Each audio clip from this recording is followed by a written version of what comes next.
There is a different feeling when the Patriots finally place a true heavyweight weapon next to Drake Maye. This is not just June hype, it is that nervous kind of relief after watching this offense beg for real help for far too long. And now Foxborough is trying to answer with power. A.J. Brown brings a real conversation. Jam Miller brings a physical Alabama swing. The secondary looks ready to scare teams again. And that reunion with Philadelphia already feels like an intense practice waiting to happen. If you live with this team every day, hit the like button and subscribe, because today we are talking about respect. The conversation around A.J. Brown has to move past automatic fear and get back to actual football.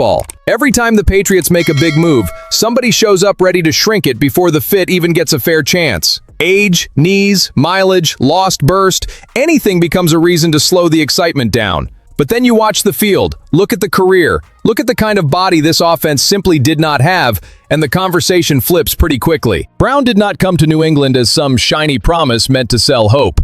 He came in as a receiver who has already shown, year after year, that he can win one-on-one, take contact, bully cornerbacks, and turn a normal route into a serious problem for a defense.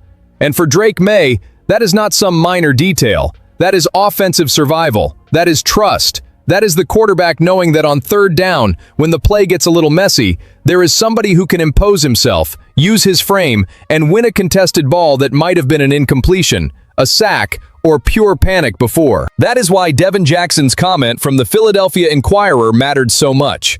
A guy who watched Brown closely inside that Eagles world did not describe the Patriots like they bought a souvenir from the past.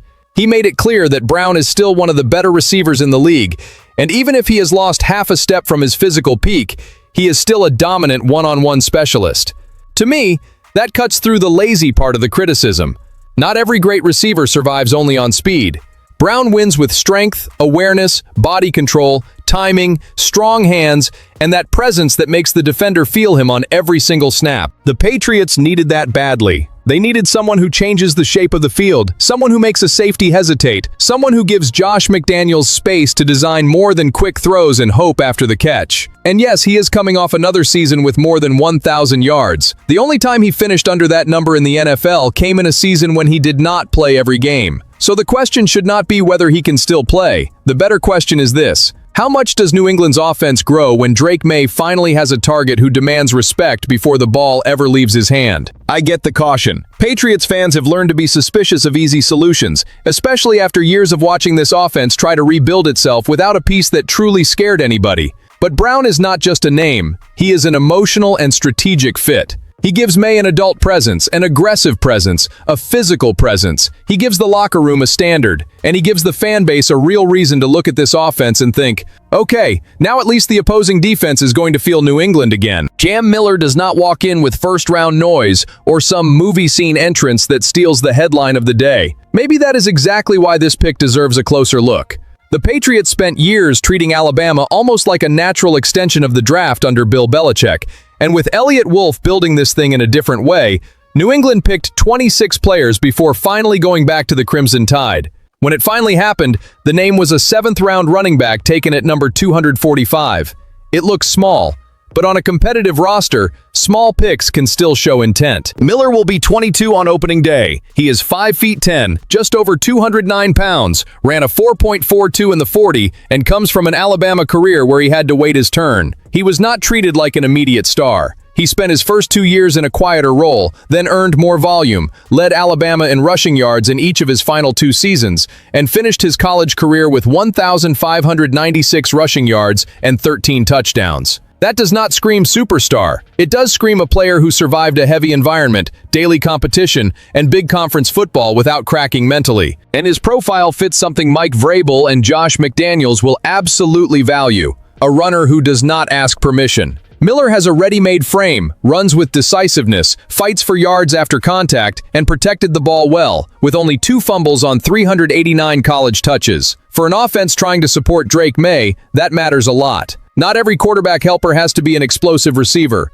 Sometimes it is the back who turns 2nd and 8 into 3rd and 3. The guy who enters in the fourth quarter, lowers his shoulder, and makes a tired defense pay. The honest part is this: he is not a finished product. Even with the time speed, he was not a consistent home run hitter at Alabama. His vision still needs to develop, his contact balance can get better, and pass protection is a real concern, especially with pressure allowed on a high share of his reps. In New England, a running back who does not protect the quarterback has a narrow path. That is not some random technical note buried inside a scouting report. That can decide whether he plays on Sunday or waits. But I like this kind of bet because it does not need fantasy. Miller does not have to come in and take over the backfield. He needs to run hard, learn protection, help on special teams, and prove that his physicality carries to the NFL. If he does that, the Patriots get cheap, young depth with a grinded-out profile. Someone who can lighten Ramondre Stevenson's workload and keep the run game identity alive. In Foxborough, a seventh-round player who embraces the dirty work always has a door open. The jersey does not ask where you were picked, it asks whether you can carry the weight. Some defenses look good on paper. Other defenses start getting inside an offense's head before the ball is even snapped. The Patriots secondary is trying to move into that second category. And when Carlton Davis says the group is picking up where it left off, with chemistry, energy, and new additions coming in with the same mentality, I do not hear just another locker room quote. I hear a veteran saying that the 2025 defense was no accident. Look at what New England has. Christian Gonzalez is coming off a season where he allowed only 43.4% of passes to be completed, the lowest mark in the league. That is ridiculous. That is not just a good corner. That is a corner who erases one side, changes the quarterback's progression, and makes him hold the ball half a second longer. Marcus Jones has established himself as one of the best slot corners in football and earned a 3-year extension. Carlton Davis had ups and downs, yes, but he raised his level in the playoffs, and that matters because January separates a resume from toughness. Craig Woodson already made an impact as a rookie, and even after losing Jalen Hawkins, the Patriots added Kevin Byard, the league's 2025 interceptions leader, in his place. That is not a cheap patch. That is a replacement with real weight. The emotional part is simple. For a long time, the fan base looked at the offense searching for answers. But the defense can be the soul that pushes this team while the offense grows up. New England finished 9th in passing yards allowed last season. Good, strong, respectable. But the turnovers were still at 1.1 per game, 19th in the league. The shift came in the playoffs, when that number jumped to 2.0 per game. If that ball-hawking instinct carries into the regular season, the conversation climbs to a different level. Because modern defense can not only limit damage, it has to create short fields. It has to steal possessions. It has to make the opponent feel like every throw outside the numbers could turn into disaster.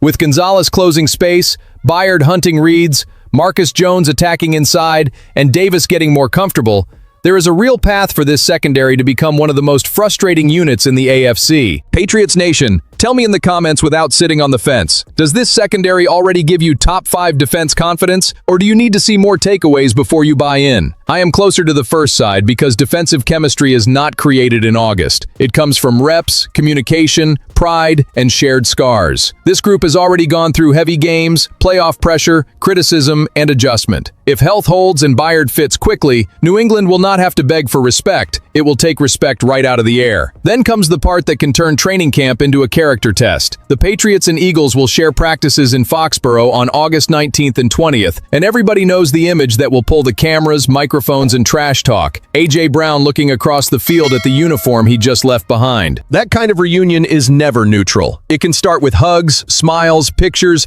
and easy conversations before warm-ups. Normal. Players know each other, build bonds, win games together, and live inside the same locker room. But once the helmet goes on, once the ball is contested and a defensive back tries to claim territory, the friendly stuff disappears fast. With Brown, that becomes even stronger because he is not a quiet receiver on the field. He plays with presence. He enjoys the duel. He turns a practice rep into a message. Adam Schefter put the date out there. Eagles versus Patriots in Foxborough, with Brown getting the chance to face his former teammates. And there is that whole emotional layer around his exit from Philadelphia. Some unconfirmed reports pointed to locker room friction, a heavy controversy, internal noise. So no, this cannot be treated like some ordinary schedule note. It also does not need a fake soap opera. Football already gives you enough tension without exaggerating it. A dominant player, a recent trade, a new quarterback, a former team with huge expectations, and a New England fan base desperate to see if Brown truly changes the offensive standard. It is all sitting right there. For Drake Maye,